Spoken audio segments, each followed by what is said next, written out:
तो नमस्कार दोस्तों, मेरा नाम है अभिचल दीक्षित और स्वागत है आप सभी का हमारे YouTube channel Applicus the education world में। तो आज हम फिजिक्स का अर्थ लेसन जो 8वां लेसन है वो डिस्कस करने जा रहे हैं। 8वां लेसन, इसमें हम वही जनरल अवेयरनेस के टॉपिक्स डिस्कस करेंगे। एक हल्का हल्का सा रिवीजन करेंगे पार्ट पे। तो सबसे पहला टॉपिक है मैक्सवेल का प्रकाश का विद्युत चुंबकीय तरंग सिद्धांत। ठीक है, प्रकाश का विद्युत चुंबकीय तरंग सिद्धांत मैक्सवेल ने क्या दिया था। ब्रिटिश वैज्ञानिक मैक्सवेल ने सन 1865 में केवल गणितीय सूत्रों के आधार पर यह प्रमाणित किया कि जब किसी वैद्युत परिपथ, एक पढ़ रहा हूं मैं, पढ़िए आप भी साथ में, जब किसी वैद्युत परिपथ में वैद्युत धारा बहुत अधिक उच्च आवृत्ति से बदलती है तब उस परिपथ में ऊर्जा तरंगों के रूप में प्रसारित होने लगती है। ये तो लैंग्वेज के फॉर्म में हो गया। अब मैं जो बताऊं आप वो बात समझना। कोई वैद्युत परिपथ है, कोई वैद्युत परिपथ है, इसमें ऐसे करके बैटरी लगी हुई है, प्रतिरोध लगा हुआ है, सारा कुछ लगा हुआ है, वैद्युत परिपथ है। इस वैद्युत परिपथ में अगर जो वैद्युत धारा है वह बहुत वैद्युत धारा जो आई इसमें बह रही है वो बहुत अधिक आवृत्ति के साथ, आवृत्ति मैंने आपको बताया था आवृत्ति क्या होती है, ठीक है, आवृत्ति को रिकॉल कीजिए। अगर आवृत्ति बहुत अधिक आवृत्ति के साथ बदलती है वैद्युत धारा तो उसमें जो ऊर्जा होती है वो तरंगों के रूप में प्रसारित होने लगती है, तरंगों के रूप में, ठीक है, तरंगे, वेव्स के रूप में प्रसारित होने लगती है। तो इस बात को सबसे पहले मैक्सवेल ने बताया और मैक्सवेल ने इन तरंगों को वैद्युत चुंबकीय तरंगे कहा। ठीक है, एक बार रिकॉल करिए सब को। क्या बताया हमने कि जब किसी वैद्युत परिपथ में वैद्युत धारा बहुत अधिक आवृत्ति के साथ चलती है, बहुत अधिक आवृत्ति के साथ, ठीक है, बहुत अधिक आवृत्ति के साथ जब चलती है तो उसमें जो ऊर्जा होती है वो तरंगों के रूप में प्रसारित होने लगती है और इन तरंगों को वैद्युत चुंबकीय तरंगे कहते हैं। और ये भी बात कही गई कि जो प्रकाश होता है वो भी वैद्युत चुंबकीय तरंगे होती है, क्योंकि जो वैद्युत चुंबकीय तरंगे होती है ना, इनकी स्पीड बताएगी 3 इंटू, ये लिखा हुआ होगा नीचे, 3 इंटू 10 की पावर 8। एक मिनट आपको अभी दिखाते हैं।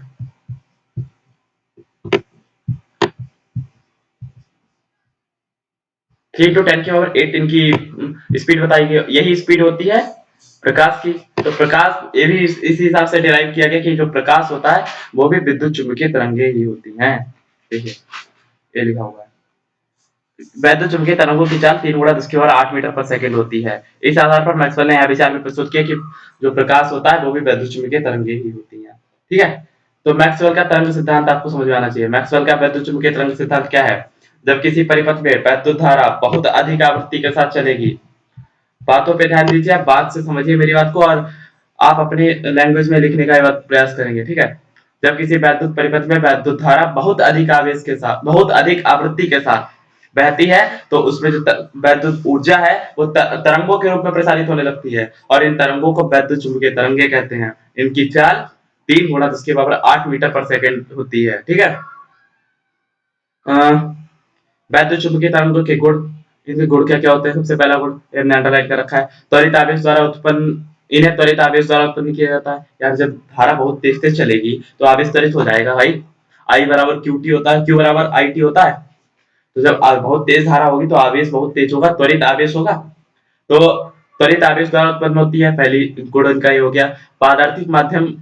पदार्थिक माध्यम की आवश्यकता नहीं होती, इन्हें पदार्थिक माध्यम की आवश्यकता नहीं होती, ये निर्वात में भी चल सकती है, क्योंकि ये लाइट जो प्रकाश को इसी आधार पे तो कहा गया। प्रकाश कहाँ से आता है? प्रकाश तो सूर्य से आता है, पृथ्वी का वायुमंडल पृथ्वी के चारों ओर कुछ दूरी तक है, तो जब लाइट आती है विद्युत चुंबकीय तरंगे ही तो है, तभी तो निर्वात में भी चल पा रही है, लाइट में भी चल पा रही है, इसीलिए इन्हें पदार्थिक माध्यम की आवश्यकता कोई खास नहीं होती।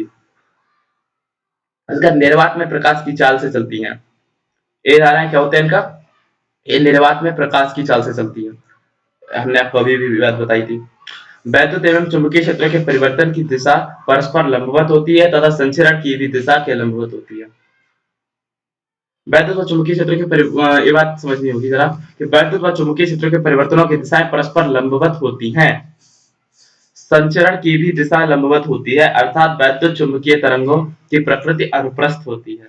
अनुप्रस्थ और अनुदैर्घ्य तरंगे, इनके बारे में हम अलग से एक वीडियो बनाएंगे, हमने एक समझाया भी है कहीं कहीं पे इनके बारे में। अब सब कुछ पढ़ेंगे तो आपको अनुप्रस्थ अनुदैर्घ्य तरंगे समझ में आएंगी। तो ये वैद्युत चुंबकीय तरंगों के भी लंबवत होती है, उनके भी लंबवत होती है, इसलिए अनुप्रस्थ तरंगे हो गई। वैद्युत चुंबकीय तरंगों की औसत ऊर्जा घनत्व वैद्युत तथा चुंबकीय क्षेत्रों में बराबर बराबर होता है। एक इनका गुण औसत ऊर्जा घनत्व वैद्युत तथा चुंबकीय तरंगों में बराबर बराबर होता है, वैद्युत चुंबकीय क्षेत्रों में बराबर बराबर विभाजित होता है। ठीक है, वैद्युत चुंबकीय तरंगों के वैद्युत क्षेत्र वेक्टर को प्रकाशीय वेक्टर कहते हैं। ठीक है, ये जो जिस अगर इनको सदिश राशि के रूप में लेंगे तो इन्हें प्रकाशीय वेक्टर कहेंगे। ये देखिए इनका कैसे चलती है, कि संचरण की दिशा को भी दिखाया गया है। इस चित्र को देखिए ध्यान से। ए है, ए है, इस क्षेत्र इधर वैद्युत क्षेत्र लग रहा है, एक मिनट, इधर वैद्युत क्षेत्र है, इधर चुंबकीय क्षेत्र है, और वैद्युत चुंबकीय तरंगे दोनों के लंबवत चल रही है, अनुप्रस्थ तरंगे हैं ये, इसीलिए ये दोनों के लंबवत चल रही है। देखिए ये जो इनके संचरण की दिशा ए है, ये वैद्युत चुंबकीय तरंगे हैं, ऊपर की ओर वैद्युत क्षेत्र है, इसके लंबवत इस ओर, इस तरह मैं बैठा, इस ओर इनका चुंबकीय क्षेत्र है, ऊपर की ओर इनका वैद्युत क्षेत्र है। तीनों चीजें एक दूसरे के लंबवत दिख रही है इसमें, तीनों चीजें, एक ऊपर तो एक इधर तो एक इधर, ठीक। और इस जो इधर की दिशा है इसमें वैद्युत चुंबकीय तरंगे चल रही हैं, संचरण की दिशा दोनों के लंबवत है। अब इनको क्या हम देख लें वैद्युत चुंबकीय तरंगों को गूगल पे, इलेक्ट्रोमैग्नेटिक रेज, इलेक्ट्रो, आप देखते रहा करिए इनको भी, मैग्नेट रेज। हाँ, इसके बारे में इलेक्ट्रोमैग्नेटिक स्पेक्ट्रम पढ़ेंगे, वो भी पहले इस पे देखेंगे। देखिए ये स्पेक्ट्रम है, ये जो रेज चलती है ना, ये देखिए नीचे जाते हैं,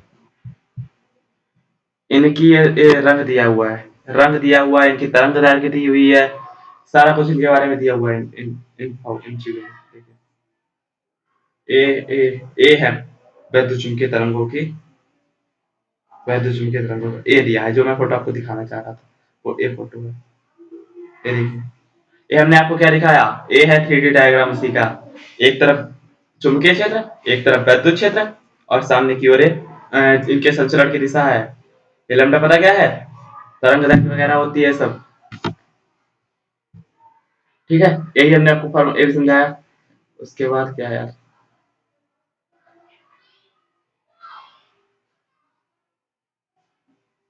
एक मिनट, थोड़ा सा प्रॉब्लम हुई। हाँ, उसके बाद हम वैद्युत इलेक्ट्रोमैग्नेटिक स्पेक्ट्रम पढ़ लेते हैं कि वैद्युत चुंबकीय स्पेक्ट्रम क्या होगा।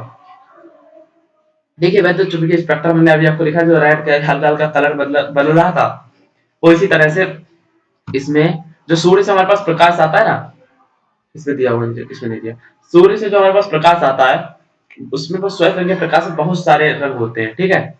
और वो रंग एक एक से दूसरे साइड की ओर लगातार लगे रहते हैं, उनमें बहुत सारी किरणें होती है। कौन कौन सी किरणें होती है, स्पेक्ट्रम में दिखाई है। सबसे पहले गामा किरणें होती हैं, देखिए,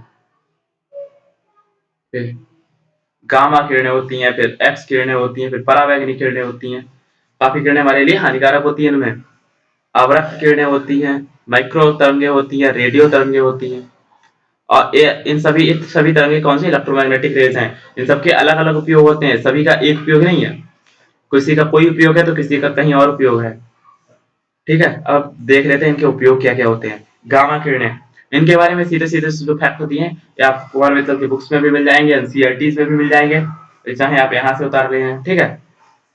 तो गामा किरणों का क्या उपयोग होता है, परमाणु के नाभिक की संरचना के संबंध में सूचना देता है। ये चिकित्सा में कैंसर कोशिकाओं को नष्ट करने के लिए भी उपयोगी है। देखिए गामा किरणें वाली कितनी ज्यादा उपयोगफुल है, कितना यूजफुल है इनका, उपयोगफुल, मैं हिंदी इंग्लिश मिक्स कर रहा।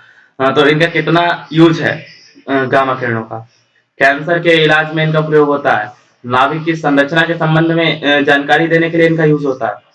उसके बाद एक्स किरणों का, एक्स किरणें परमाणु के भीतरी इलेक्ट्रॉन कोश की संरचना के बारे में जानने में और रोगों के निदान में।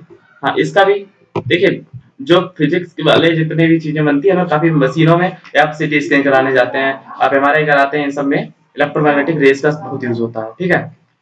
इनमें अलग अलग तरह की रेज यूज होती हैं हमारे शरीर के अंदर की चीजों को पता करने के लिए।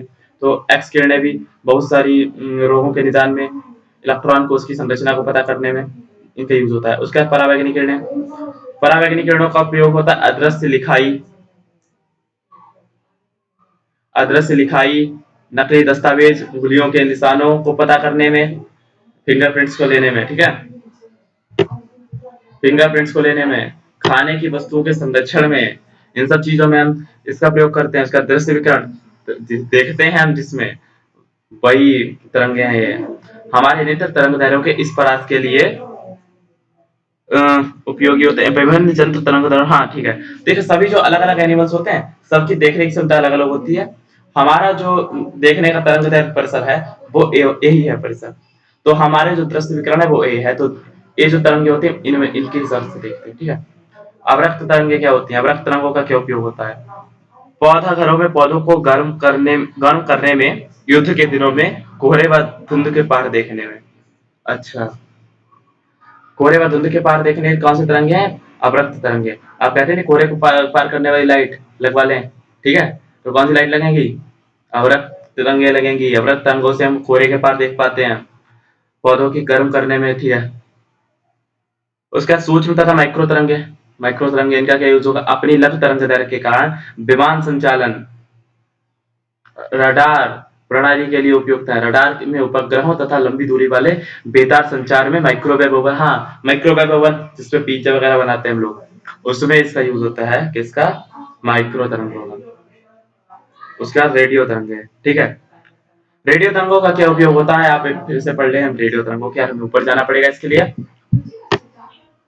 रेडियो एवं दूरदर्शन के संचार प्रणाली। यार देखिए रेडियो वगैरह हम सुनते हैं ना, ये बिल्कुल वही रेडियो तरंगे। ये जो हम सुनते सारा सैटेलाइट से आता है कि एक तरंगों के थ्रू आता है, इसमें सारी तरंगों का अलग अलग यूज होता है। अलग अलग भी याद कर सकते हैं और इनके तरंग दैर्घ्य को भी आपको याद रखना पड़ेगा, इनकी आवृत्ति परिसर को याद रखना पड़ेगा, इनका उत्पादन कैसे होता है, ये सब हमें याद रखना पड़ेगा। आप इन्हें पढ़ने अच्छे से। क्या वीडियो हो गई हमारी इतनी, मतलब कि फटाफट से मैक्सवेल की समीकरणें देख लेते हैं। मैक्सवेल की समीकरणें इंपॉर्टेंट है। देखिए मैक्सवेल ने क्या किया था, जो हमने अभी तक जो नियम बहुत सारे पढ़े हैं उन्हीं को एक गणितीय नियम प्रदान किया था, गणितीय सूत्र का समीकरण का रूप प्रदान किया था मैक्सवेल ने। जैसे कि विद्युत का गॉस का नियम। गॉस का नियम क्या? किसी बंद पृष्ठ से बद्ध विद्युत फ्लक्स जो होता है पृष्ठ द्वारा घिरे कुल आवेश का 1/ε0 गुना होता है। इसको इस गणित फॉर्म में लिख सकते हैं। कैसे लिख सकते हैं? समाकलन E into d is equal to Q/ε0, ठीक। ये पहला समीकरण हो गया मैक्सवेल का। दूसरा जो गॉस का नियम था, गॉस का नियम क्या था? किसी बंद पृष्ठ से बद्ध चुंबकीय फ्लक्स सदैव शून्य होता है, ठीक है। इसको इस तरह से गणित फॉर्म में लिख सकते हैं। समाकलन B vector dA vector is equal to 0, ठीक है। ये दूसरा मैक्सवेल का समीकरण हो गया। फिर विद्युत चुंबकीय फैराडे का नियम। फैराडे विद्युत चुंबकीय प्रेरण के नियम हमने आपको बताए थे। ये वही वाले नियम है विद्युत चुंबकीय प्रेरण के नियम। देखिए इस वाले E is equal to -d5V/dt। ये तीसरा मैक्सवेल का समीकरण हो गया, ठीक। ये मैक्सवेल का तीसरा समीकरण हो गया कि किसी बंद परिपथ में वैद्युत चुंबकीय प्रेरण परिपथ से बद्ध चुंबकीय फ्लक्स में परिवर्तन की ऋणात्मक दर के बराबर होता है। किसी परिपथ में जो उत्पन्न विद्युत वाहक बल होगा वो उससे बद्ध विद्युत फ्लक्स की ऋणात्मक परिवर्तन की दर के बराबर होगा। ये सारा कुछ हमने अच्छे से डिस्कस कर रखा है, यहाँ पे डिस्कस करने की वैसे कोई जरूरत है नहीं। तीसरा समीकरण, उसके बाद चौथा समीकरण हो जाएगा एम्पियर मैक्सवेल। एम्पियर का जो लॉ था, एम्पियर का लॉ, उसको गणित फॉर्म में लिख देना, मैथ्स फॉर्म में लिख देना, ठीक है। किसी परिपथ की सीमा के अनुदिश चुंबकीय क्षेत्र का रेखीय समाकलन चालन धारा तथा विस्थापन धारा के योग का μ0 गुना होता है, ठीक है। इसे चौथा समीकरण हो गया। ये चार समीकरण, सॉरी इसे हमने पीछे लिख लिया तो इसे जरूरत नहीं, ऐसे लिख लेते हैं। तो मैक्सवेल के चार समीकरण है, इन्हें ध्यान रखना है। चालन धारा क्या होती है? किसी परिपथ में किसी तार से होकर गुजरने वाली वास्तविक धारा को चालन धारा कहते हैं। कंप्लीट करना है हमें। किसी संधारित्र की प्लेटों के बीच विद्युत फ्लक्स परिवर्तन के कारण उत्पन्न होने वाली धारा को विस्थापन धारा कहते हैं। हाँ, कोई संधारित्र कैपेसिटर जो हमने आपको बताया था पंखे में लगा होता है, कैपेसिटर होता है, दो प्लेटें होती है, ठीक है। तो किसी संधारित्र की प्लेटों के बीच विद्युत फ्लक्स परिवर्तन के कारण उत्पन्न होने वाली धारा को विस्थापन धारा कहते हैं, ठीक। उनके बीच विद्युत फ्लक्स अगर उनके बीच विद्युत फ्लक्स परिवर्तन, संधारित्र की दो प्लेटें हैं, उनके बीच विद्युत फ्लक्स परिवर्तन हो रहा है, तो उसके कारण अगर कोई धारा उत्पन्न हो रही है तो उसे विस्थापन धारा कहेंगे, ठीक है। चालन धारा क्या है? किसी परिपथ में किसी तार से होकर गुजरने वाली वास्तविक धारा उसका चालन धारा कहलाती है। ये हो गया हमारा विद्युत चुंबकीय तरंगे। इस तरह से हमने पार्ट 1 अपना जो था फिजिक्स का कंप्लीट कर लिया, सारा ओवरव्यू ले लिया। 20-25 वीडियो हो गई, 26-27 वीडियो हो चुकी होगी अभी तक। आप सारी वीडियो अगर आपने नहीं देखी, आप सारी वीडियोस देखिए। 10-15 मिनट से ऊपर की कोई वीडियो नहीं है, आप चलते फिरते आराम से कहीं भी देख सकते हैं। और इसी तरह से आपका सारा अच्छा सा रिवीजन हो जाएगा। बेसिक नॉलेज है, जीएस के लिए भी इंपॉर्टेंट है, जनरल नॉलेज के लिए भी आप देख सकते हैं। Thank you so much. बंद करते हैं यहीं पे। शुक्रिया, धन्यवाद।